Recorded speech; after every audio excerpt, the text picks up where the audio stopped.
At 11:40 p.m., November 13th, 1941, southeast of Kharkiv, the road swallowed a German convoy whole. Before we get into what happened that night, if your grandfather, your great-grandfather, or anyone in your family served on the Eastern Front as a Soviet partisan, a Red Army sapper, a resistance fighter, or anywhere in the Second World War, drop his name in the comments right now. First name, last name, unit or regiment if you know it. These men worked in the dark, in frozen ground, with no recognition and no record. Most of them were never written down anywhere. The least we can do is write their names here. Leave it down there, and we'll get into what happened on that road. The explosion did not come from the air. No Soviet aircraft were operating over that sector that night, no artillery. The nearest Soviet front line was kilometers to the east, well outside range. The German column had been rolling along that supply route for 3 weeks without a single incident. The drivers knew the road. They had run it in daylight and in darkness, loaded and empty. Nothing about that stretch of frozen Ukrainian highway had ever given them reason to slow down. Then, the lead supply truck dropped 4 meters into the earth and everything changed. The road surface did not rupture outward the way a buried mine does. It collapsed inward, cracked, buckled, and fell straight down into a void that had no business being there. The truck's front axle hit the crater wall first. The cab folded. The second truck, following its standard convoy interval, locked its brakes and slid sideways into the same hole. Ammunition boxes in the cargo bed shifted, ruptured, and ignited almost immediately as fuel lines tore open and heat from the initial blast reached the diesel pooling beneath the wreckage. The third truck stopped. The fourth ran into the third. Behind them, the armored cars at the rear of the column could do nothing. The road was gone, and the gap was too wide to cross. From a tree line 400 meters to the west, a partisan covering group opened fire. The German soldiers who had dismounted from the undamaged vehicles had no defensive position. They were in the open, on a flat road, caught between burning wreckage to the front and rifle fire from the dark to their left. They went to ground in the drainage ditches alongside the road. The covering group fired for 8 minutes, then withdrew into forest terrain too soft and too dense for German motorized pursuit. By the time the German response force arrived from the north, 41 minutes after the first radio transmission, the partisans were gone. What remained was a crater 4 meters deep and approximately 7 meters across, 2 trucks burning inside it, ammunition still cooking off in the heat, and 11 German soldiers dead. The road to Kupiansk was closed for more than 4 hours. The man responsible was not anywhere near the site when the column arrived. He had left 2 nights earlier, after confirming the charge was set. He was already 40 kilometers north, preparing the second operation. His name was Ilya Starinov. He was a colonel in the Soviet Army's engineering corps. That title does not capture what he actually was. Starinov had been studying demolition since the early 1920s. He had served as a saboteur in the Spanish Civil War under a false name, derailing trains and destroying bridges for the Republican forces, while German and Italian officers studied the same battlefield from the other side. He came home and spent the years before the German invasion writing doctrine, formal military doctrine, on how partisan sabotage should be conducted against a modern occupying army. His core argument was straightforward and widely ignored. The real vulnerability of a mechanized force is not its soldiers. It is the infrastructure the soldiers depend on: roads, bridges, supply depots, command buildings. Destroy those, and you do not need to fight the army directly. You starve it, strand it, and blind it. When Germany invaded the Soviet Union in June 1941, Starinov had been thinking about this for 15 years. He was ready in a way that almost no one else in the Soviet military structure was. By October 1941, the Wehrmacht had taken most of Ukraine. German motorized columns were rolling along roads Soviet engineers had built, pushing east. In Kharkiv Oblast, the military situation was collapsing fast. Starinov's engineering group was assigned to defensive mining of Kharkiv itself, and they worked thoroughly. More than 30,000 anti-tank and anti-infantry mines were laid across the city's approaches and key road junctions. Approximately 2,000 timed mines were placed inside buildings and infrastructure. Another 5,000 decoy mines, inert, designed to look live, were scattered to force German engineers to spend time and equipment clearing ground that would yield nothing. Every hour a German sapper spent on a fake mine was an hour he was not advancing. But Starinov was not satisfied with static mining. He was already thinking about what happened after Kharkiv fell. The Germans would occupy the city. They would use the road network to supply their forward divisions. And those roads, Starinov had decided, were going to become traps. The method he proposed was not complicated to describe. It was nearly impossible to execute. A small team of sappers would dig a horizontal tunnel from a concealed entry point, a drainage ditch, a culvert bank, any depression that could hide a man lying flat, advance that tunnel beneath an active German supply road, and pack the resulting cavity with a large explosive charge. Not a surface mine. Not a pressure plate that a metal detector might find. A hand-dug cavity, several meters underground, invisible from above, packed with several hundred kilograms of explosive, with a pressure trigger set to fire under vehicle weight, but not under a foot patrol or a single motorcycle. The convoy would detonate itself. When Starinov brought this plan to the regional partisan command, the reaction was skeptical. The objections were practical and real. Frozen Ukrainian soil in November does not yield easily to hand tools. Every stroke of a pick underground risks being heard by patrols above. The work would take multiple nights, each night exposing the team to discovery. The explosive required to guarantee a full road collapse, not just a surface rupture, was more than standard partisan stocks normally held. And if the Germans found the tunnel before the trigger was armed, the team was dead, the operation was over, and the Germans would begin checking every road in the sector. There was a broader problem, too. Soviet partisan operations in the autumn of 1941 were still poorly organized, units were under-equipped, communications between groups were unreliable, and the chain of command between Moscow, local party officials, and field commanders was tangled and slow. Getting approval for an unconventional operation, one that looked, on paper, more like a construction project than a military strike, required arguing against men who were looking at the same collapsing front line and wondering why they were being asked to spend 4 nights digging instead of fighting. Starinov had been making this argument in different forms for years. The standard Soviet anti-tank mine, he had concluded long before the war, was not enough. It could break a tank track. But a broken track did not stop a column. German engineers could replace a track in under an hour. What Starinov wanted was not a mine. He wanted a disappearance. He wanted the road itself to cease to exist at the moment it mattered most. Starinov acknowledged the objections. He proceeded anyway. He selected a section of road approximately 25 kilometers southeast of Kharkiv. A drainage ditch ran parallel to it on the eastern side, roughly 14 meters from the road center line. The ditch was deep enough to conceal a prone man. The road surface was compacted gravel and frozen earth, not concrete, not stone, which meant a sufficient charge set at depth would collapse it cleanly downward rather than blast outward and leave a shallow crater a vehicle could drive around. The soil at depth was softening slightly below the frost layer, which would make digging faster once the team broke through the upper frozen crust. He chose 8 sappers. All had pre-war backgrounds in mining or construction. They would work in pairs, lying prone in the tunnel, moving forward in complete darkness, no lights. Sound discipline was absolute. Short controlled strokes only, pausing completely whenever a vehicle approached on the road above. Excavated soil would be passed backward in canvas sheets and dispersed over a wide area in the dark to prevent any visible spoil pile forming near the entry point. The digging began the night of November 9th, 1941. The temperature that first night was -9 degrees Celsius.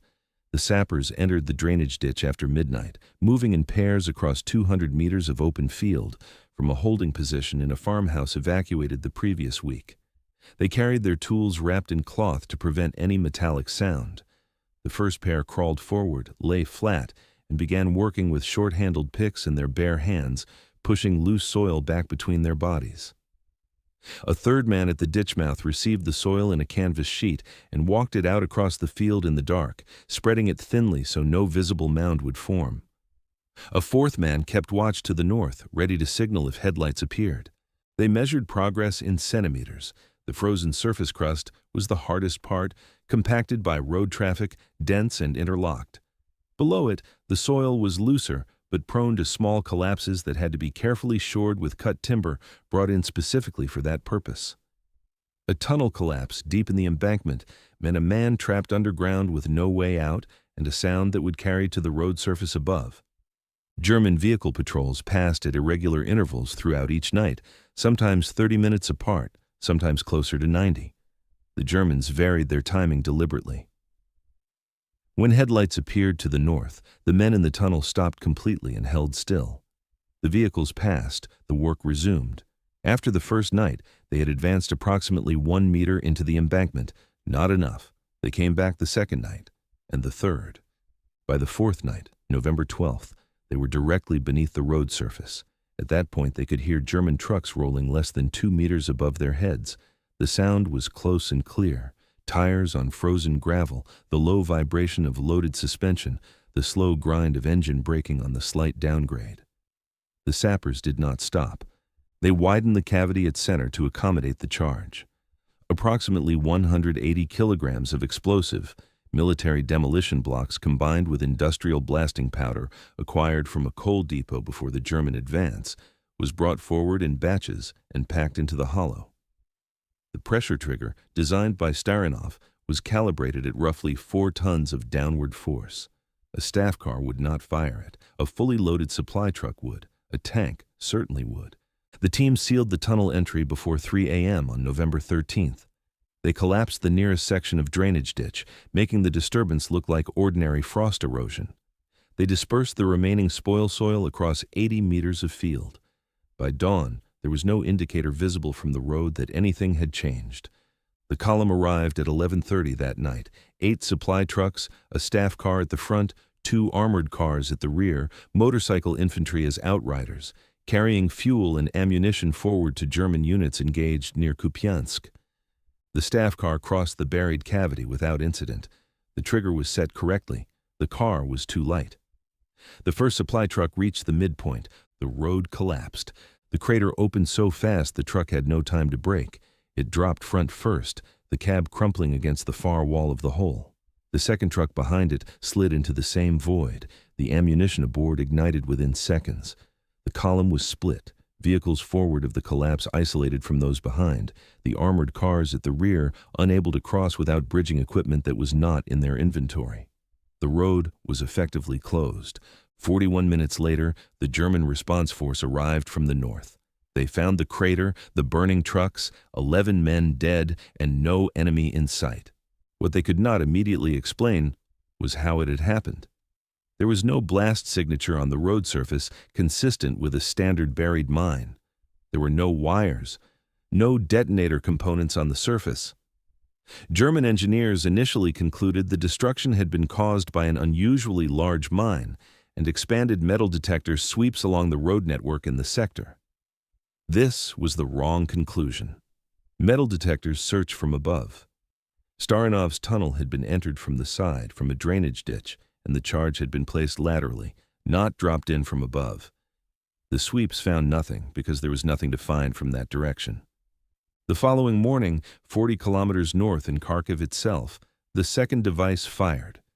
Inside a prominent building in the city center, one that Starinov had correctly predicted the German command would occupy, his team had placed a 500-kilogram radio-controlled mine at a depth of 5 meters before the Germans arrived.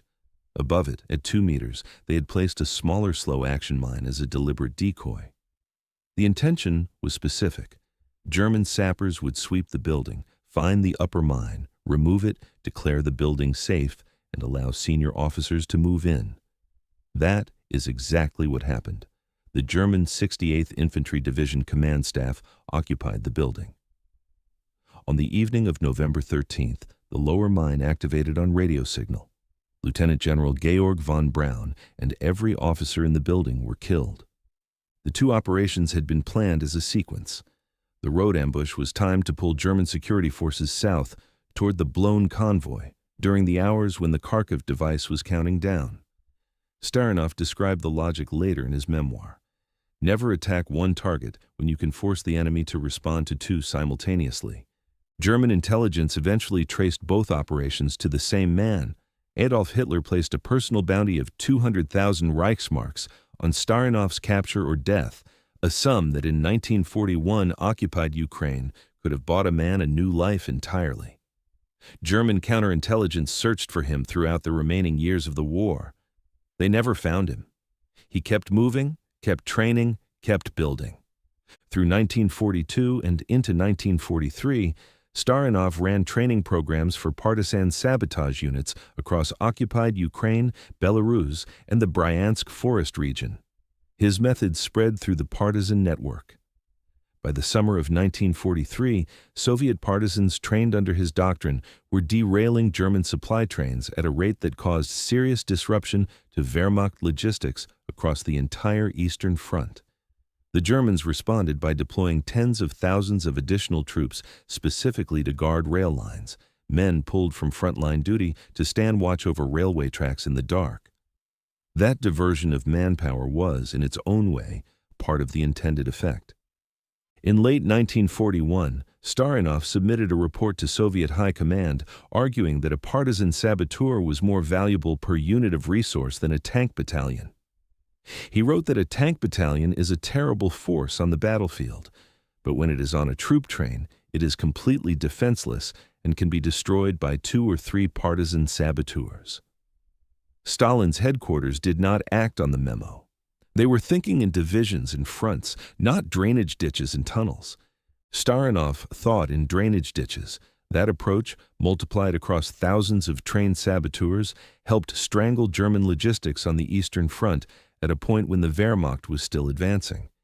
He was nominated for the title Hero of the Soviet Union multiple times. Each nomination was canceled, reportedly because he told senior officers and party officials exactly what he thought of their decisions in terms that left no ambiguity. He was never promoted past colonel. He survived the war. He survived Stalin. He outlived the Soviet Union itself. He died in November 2000 at the age of 100 in Moscow, having spent his final decades giving lectures to military engineers and writing books that are still referenced in courses on mine warfare and partisan tactics. His memoir, Notes of a Saboteur, documented his operations in detail that Soviet censors had previously suppressed. The road southeast of Kharkiv was repaired. The German 68th Division was rebuilt around new command staff and continued operations. The war continued for 3.5 more years after that November night. But in the Wehrmacht's engineering logs from the winter of 1941, there's a classification problem that German analysts spent weeks trying to solve. The road had not been mined in any way they recognized. It had been tunneled, entered laterally from a drainage ditch, hollowed out by hand, armed from inside, and sealed so cleanly that 4 days of German vehicle traffic had passed over it without any indication of what waited below. Someone had lain in a frozen ditch for 4 consecutive nights in -9-degree cold, digging forward by hand through frozen earth while German patrol vehicles rolled 14 meters away. Had advanced that tunnel to a point directly beneath a live enemy supply route, had packed it with 180 kilograms of explosive, had walked away and waited. The commanders who called the plan impossible had done so in a warm room with a map. The men who executed it had done so lying flat in the dark, 2 meters underground, listening to German trucks pass directly above, pausing every time headlights appeared and resuming when they were gone. The difference between those two groups, the men who decide what is possible and the men who simply do it regardless, runs through every serious account of this war. Starinov knew which group he belonged to. So did the 8 sappers whose names do not appear in any German report and appear in very few Soviet ones. What the reports do record is the crater, 4 meters deep, 7 meters across, and 4 hours of silence on the road to Kupiansk, while the war that would last 3 more years continued in every direction around it.